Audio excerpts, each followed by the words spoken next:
નમસ્તે મિત્રો, આજે આપણે ગ્રામ પંચાયતનું એક પ્રશ્નપત્ર છે અને એની અંદર આપણે જે પ્રશ્નો પૂછાયા છે એની આજે ચર્ચા કરીએ. સી ઇઝ ખાલી જગ્યા ઇન્ટેલિજન્ટ ટીચર, તો તેણીની ખૂબ બુદ્ધિશાળી શિક્ષક છે એટલે એનો આઈક્યુ પાવર ઊંચો છે. પણ ઇન્ટેલિજન્ટ ઈ છે એટલે એન આર્ટિકલ આવે. મિત્રો એક વાત યાદ રાખીએ કે આવું નામ હોય અને અંગ્રેજીમાં સંજ્ઞા કહેવાય, અને એવું નામ હોય જે નામના આગળ આવું વિશેષણ હોય તો એ વિશેષણ આગળ એ અથવા એન, જેને આપણે ઇનડેફિનેટ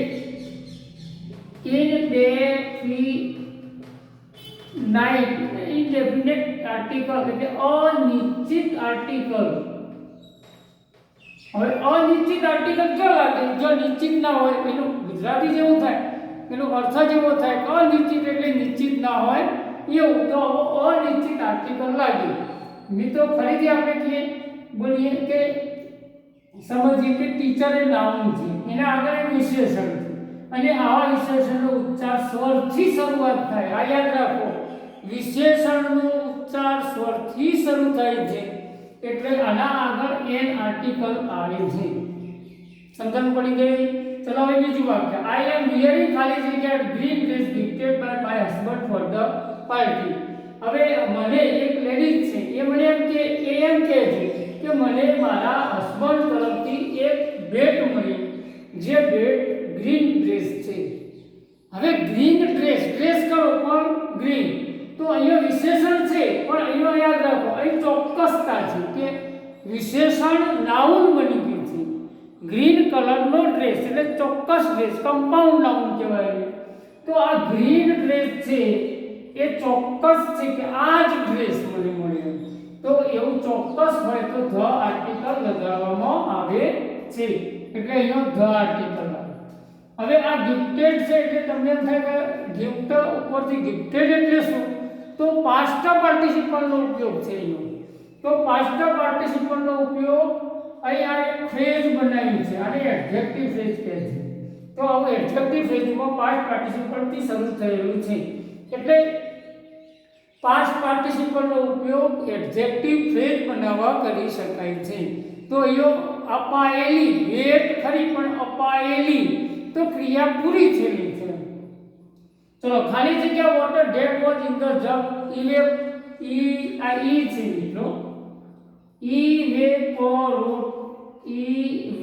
ઇવેપોરેટેડ એટલે આ એવોપરેટેડ એટલે શું? તો બાષ્પીભવન થઈ ગયું. તો ચોક્કસ પાણી છે.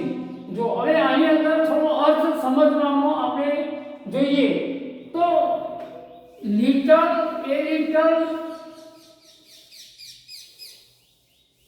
આપણે આની અંદર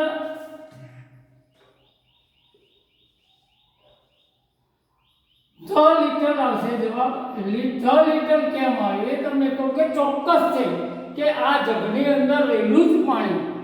આવો ચોક્કસ હોય તો ધ આર્ટિકલ લગાવી શકાય લિટલ આગળ. હવે લિટલ અને એ લિટલમાં શું છે પેલા એને સમજી લઈએ. લિટલ અને એ લિટલ, જો મિત્રો આપણે આ એક વાત સમજી લો કે જથ્થા માટે વપરાય છે. જેને આપણે કે જથ્થો હોય, પાણીનો જથ્થો છે, તો લિટલ એટલે એવો હોય કે દાખલા તરીકે આપણે એક નાનો બાળક હોય અને એને પાણી ભરવા મોકલે, તો એ પાણી આટલું જ લઈને આવે, પહોંચાય એટલે આટલું જ પાણી લઈને આવે તો આપણે એને એમ કહીએ કશું લાવ્યો નહીં, ખરેખર થોડું લાવ્યો છે. તો આવો અર્થ હોય તો એક લિટર, એ લિટર એટલું લિટર વપરાય. હવે એ લિટર કેવો વપરાય? તો એક છોકરાને આપણે પાણી ભરવા ફરી મોકલીએ અને આટલું પાણી લઈને આવે, આટલું તો થોડુંક લઈને આવ્યો છે, તો આ થોડુંક લાવ્યો છે એ હકારાત્મક ભાવ છે. આ ભાવ છે એ આપણે નકારાત્મક, પાણી છે પણ કેવો ભાવ? નહીં એવો ભાવ.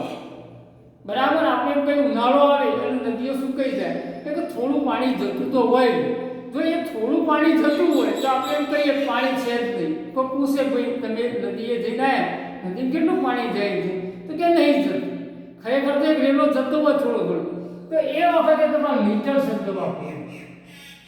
હવે થોડો જથ્થો જતો હોય, વહેતો હોય, થોડું પાણી જતું હોય, તો ત્યાં આગળ લીટર વાપરો. જો બંનેનો અર્થ થોડું થાય, આ યાદ રાખો, બંનેનો અર્થ થોડું થાય, પણ વપરાય કયો આ યાદ રાખો. આ બહુ અગત્યનું છે કે વપરાયું કયો, તો એ કયો વપરાય છે, કેવી રીતે વપરાય છે, એ તમારે થોડું ધ્યાન રાખવું પડે. લીટર એટલે નકારાત્મક ભાવ, થોડું તો પહેલું ગુજરાતી એક જ થાય, પણ નકારાત્મક ભાવ છે, આમાં હકારાત્મક ભાવ છે. આમાં થોડું છે, આમાં થોડું તો છે, પણ આ નકારાત્મક જેવું થોડું ખરું, પણ બિલકુલ ઓછું. હવે વાત રહી ધ લીટરની. ધ લીટર કેવો થાય? જો થોડું અને થોડું ત્રણનું ગુજરાતી તો એક જ થાય, પણ એ થોડું ખરું પણ ચોક્કસતા એવો અર્થ બતાવે કે આ જગમાં આ પાણી જે છે, the little water that was in the જગ. હવે આ ધ વોટર ઇવેપોરેટેડ, આનું ક્રિયાપદ એક આટલા છે મિત્રો. તો આ વચ્ચે છે શું છે? તો આ એડજેક્ટિવ ક્લોઝ છે, બરાબર. આને સીધું પાડો વાક્ય તો આવું થાય, it was in the jug. જગની અંદર પાણી છે, તો જગની અંદર પાણી છે, તો it was in the jug. જગની અંદર પાણી છે, તો ઇટ કાઢી નાખો, ધેટ વાપરો, એટલે ધેટ ઇટનું પણ કામ કરે અને બે વાક્યો જોડવાનું પણ કામ કરે. તો આને અંગ્રેજીમાં આપણે એડજેક્ટિવ ક્લોઝ કહીએ છીએ. હવે આવું એડજેક્ટિવ ક્લોઝ અહીંયા ધ વોટર, લિટલ વોટર આ કરતા છે, એનું ક્રિયાપદ આ છે. આ એડજેક્ટિવ ક્લોઝ આ વોટરના અર્થમાં વધારો કરે છે, એટલે આપણે એને વિશેષણ વાળું વાક્ય કહીએ છીએ. તો આવું વિશેષણ વાળું વાક્ય ઉપવાક્ય છે. હવે આ આપણે મૂળ વાત હવે વોટરની છે, તો અહીંયા લિટર, એ લિટર અને ધ લિટર.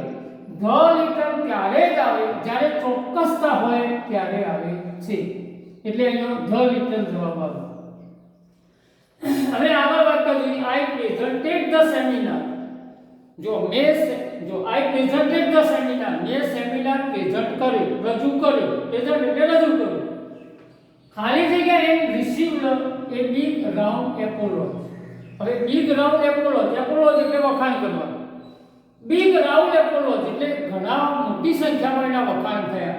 તો મેં એક સેમિનાર પ્રેઝન્ટ કર્યો અને લોકોએ એને સારો ઉત્સાહથી વધાવી લીધો.